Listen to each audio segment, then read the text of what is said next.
dis pas que je suis un bon réalisateur, je dis j'ai fait un beau film. Je suis certain, c'est que ce film m'a vraiment transformé. Combien de cinéma était important pour moi? Est-ce que les gens ont envie qu'on leur parle de la vie? Les cinéastes ont besoin qu'on s'intéresse à eux, vous le savez.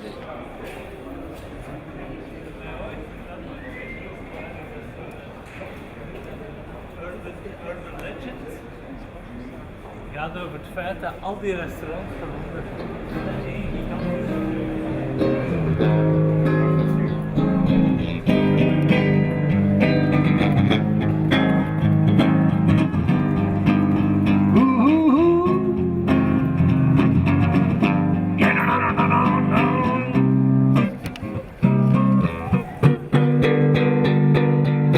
Unchain my heart, baby set me free. Unchain my heart, 'cause you don't love me anymore. No, no, no, no, no, no, no, no, no, no, no. Each time I call you on the telephone, somebody tells me that you're not at home. So unchain my heart, baby set me free.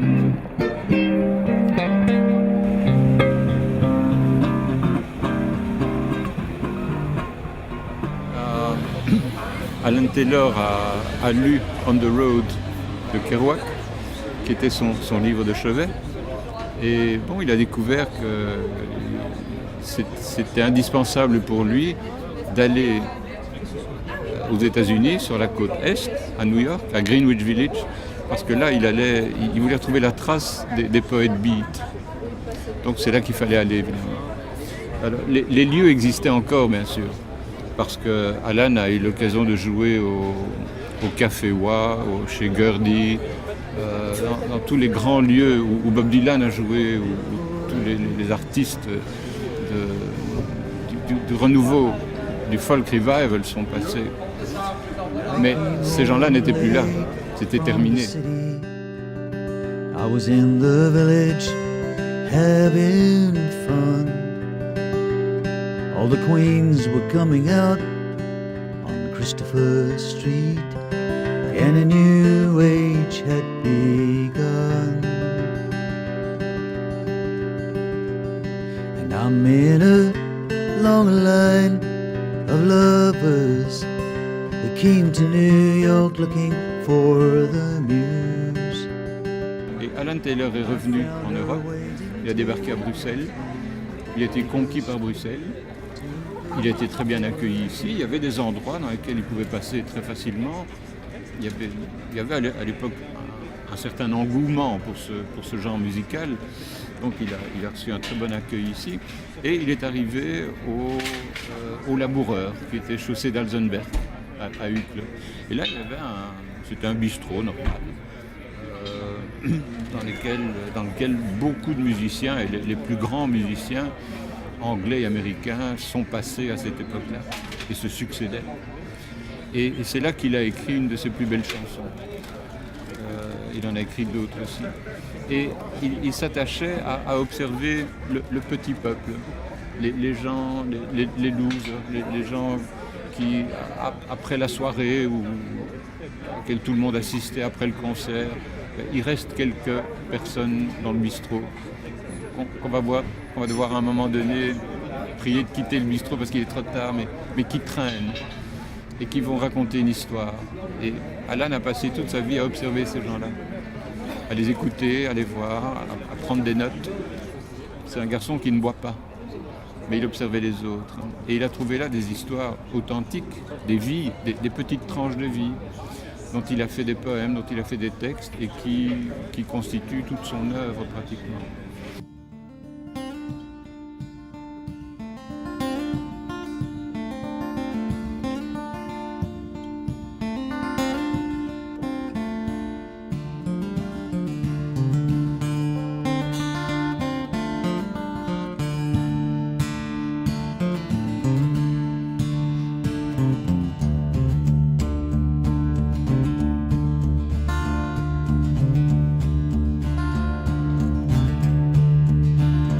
Kerouac dreamed a poet's dream. He said the poem comes from where you've been. It's in an ocean. Ah oui, ça c'est ce qu'il a décidé à partir de là. It's in taking to the road when the road. D'une part, ça l'a décidé à faire la route. Bon, il voulait être musicien, mais on peut être musicien de différentes manières. Il voulait être musicien, faire la route et partir aux États-Unis. Pour moi, je trouve que le mouvement beat a été quelque chose de terriblement important, en ce sens que je pense que c'est la première fois qu'un groupe de jeunes, plutôt jeunes, a voulu contester la société en place. Mais il n'y avait pas vraiment d'activisme à ce moment-là. Donc tout ça était très souterrain d'ailleurs.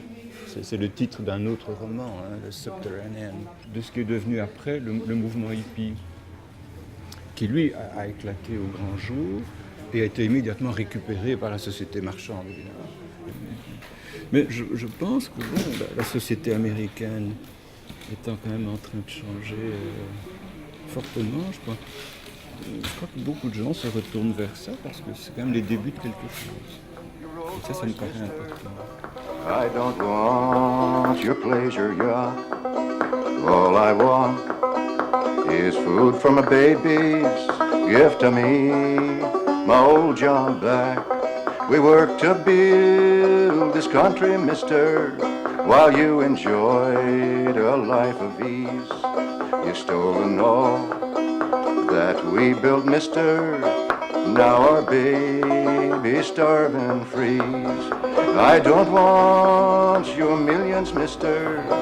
I don't want your diamond ring.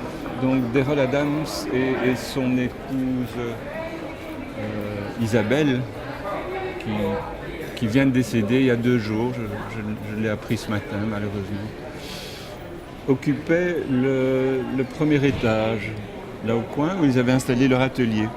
Donc ils faisaient de la décoration. Isabelle était décoratrice, elle travaillait pour Christian Dior à Paris. Et suite à des problèmes avec sa famille, etc., bon, ils sont venus à Bruxelles. Et ils sont installés ici. Alors, ils ne sont pas restés bien longtemps parce qu'après ils ont occupé d'autres endroits qu'on verra. Mais ici c'était important parce que le Welcome Café se trouve vraiment à 2 pas d'ici, bien sûr. Alors, il faut imaginer la rue sans les restaurants. Il n'y avait pas à ce moment-là. Bon, on arrive ici au Welcome Café, qui est un restaurant maintenant, qui n'a plus rien à voir. Mais j'ai remarqué que très récemment, les propriétaires ont voulu établir un lien avec le passé parce qu'ils ont remis sur une des vitrines l'inscription Welcome Café pour signifier quelque chose. It was that time that I run into the Welcome Cafe for the first time, which I think is probably one of my most beautiful experiences really in my whole life ever had. I've seen it in the Welcome when he's picked up his banjo and started to play, and there was all noise, the jukebox was going and people were talking, and he'd start playing the banjo and it would go like that, a hush, and everyone would listen to him. And that doesn't happen very often with people. He had something really special, you know. All kinds of musicians coming down and painters and name it, and they've been there one time from all over the world too. It was an amazing time. J'espère qu'elle est là. Oui, elle est là. Ça, c'est un haut lieu. Là, on est dans un autre univers ici. C'est très amusant d'imaginer qu'Annick, qu'on va voir, était grande fan de Daryl Adams, parce que c'est un autre style de musique.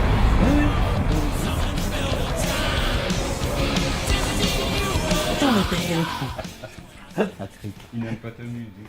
Non, c'est pour le son. Il faut couper. Voilà. Dis-moi. Donc Daryl était un être tout à fait merveilleux. Quand on le voyait avec son chapeau, son banjo, ses tatouages. Tu avais quel âge à l'époque quand tu l'as découvert? Quand j'ai découvert, je devais avoir 20 ans. Ouais. Tu passais jusqu'à... Je crois que ça fermait à 3h du matin, si Oui. mes souvenirs sont bons. Oui, je Ça, vivais c'était là. soirée, voilà. Je vivais au Welcome. J'étais là tous les jours et je vivais au Welcome. Et même à un certain moment, des rôles n'étaient pas bien. J'avais à l'époque un copain qui était guitariste et qui avait une admiration totale pour des rôles. Alors comme ça nous faisait tellement de la peine de voir qu'il faisait la manche, nous ça nous tuait. Il était tellement extraordinaire et ça nous tuait de voir ça. Alors on allait faire la manche pour lui. Ah oui, tu m'avais raconté Oui. ça. Ouais. Parce que alors mon copain guitariste il jouait parce qu'on supportait pas. Il était souvent longtemps au Welcome. Il arrivait en général vers midi et il prenait Son petit déjeuner. son petit déjeuner, dirons-nous. Et oui. Quand on était au Welcome, il se passait tout le temps des trucs. Il y avait tout le temps des gens nouveaux qui arrivaient, des artistes, des guitaristes. On jouait dans le Welcome. Des rôles jouaient souvent avec d'autres musiciens qui arrivaient, qui ne se connaissaient pas. Et on jouait aux échecs aussi. Et ce qu'il y avait de merveilleux au Welcome, c'est qu'il y avait tous les âges. Et que tout le monde était en symbiose. Il n'y avait aucune différence entre les jeunes et les moins jeunes. Maintenant, ça n'existe plus. Il y a vraiment des clans entre les âges. Il n'y a pas de génération, enfin c'était Tout était ensemble. Tandis que maintenant, il y a des bistrots pour jeunes, il y a des bistrots pour... C'est Pour beaucoup, vieux. ouais, disons-le. C'était vraiment une harmonie entre tout le monde. Oui, il était plein d'amour et ça émanait vraiment de lui. Et à son contact, on se sentait également exister. Il y a une immense générosité. Oui. Et ça, je crois que c'est quelque chose Et que une beaucoup de richesse. gens ont retenu, quoi. Alors moi, ce qui m'impressionnait aussi, c'était sa silhouette quand on le voyait passer grand place avec son chapeau, son banjo. Oui, j'ai des souvenirs merveilleux avec des rôles.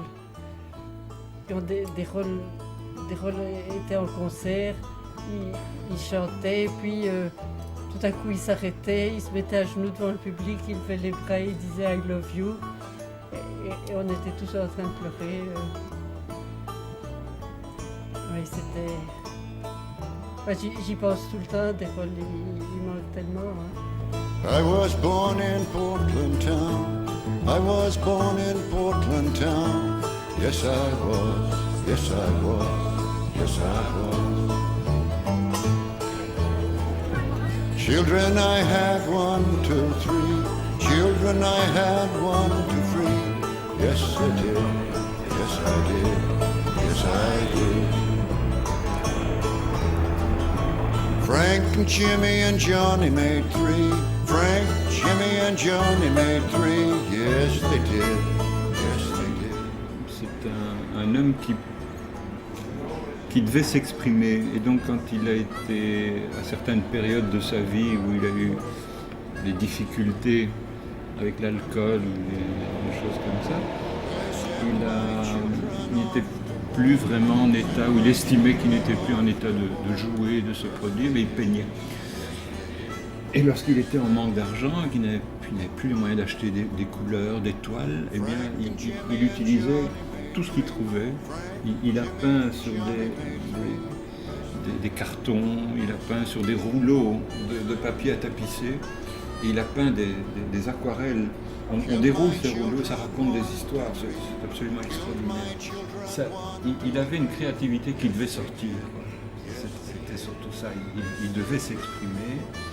Parfois il y avait une colère qui devait sortir, et ça passait par la peinture ou par une discipline artistique. Quand ce n'était pas la musique, ça devait trouver une voie ou l'autre. Yes, they did. Yes, they did. Yes, they did.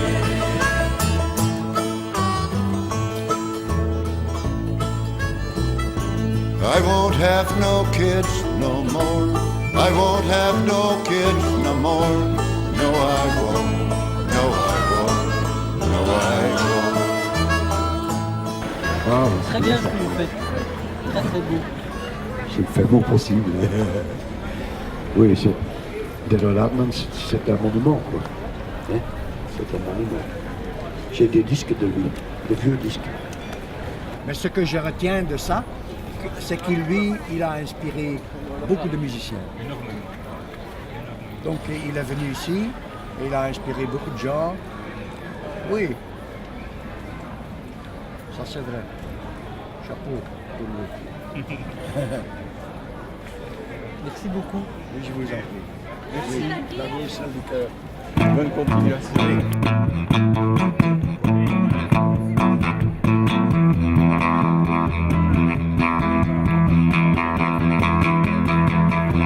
Deep down in Louisiana, close to New Orleans, we're back in the woods among the evergreens. In a little cabin made of fern and wood, little country boy named Johnny B. Good. He never ever could read or write so well, but he could play his guitar like a ring the bell. Go, go! Go, Johnny, go, go, go. Go, Johnny, go, go, go. Go, Johnny, go, go, go. Go, Johnny, go, go, go. Johnny, be good.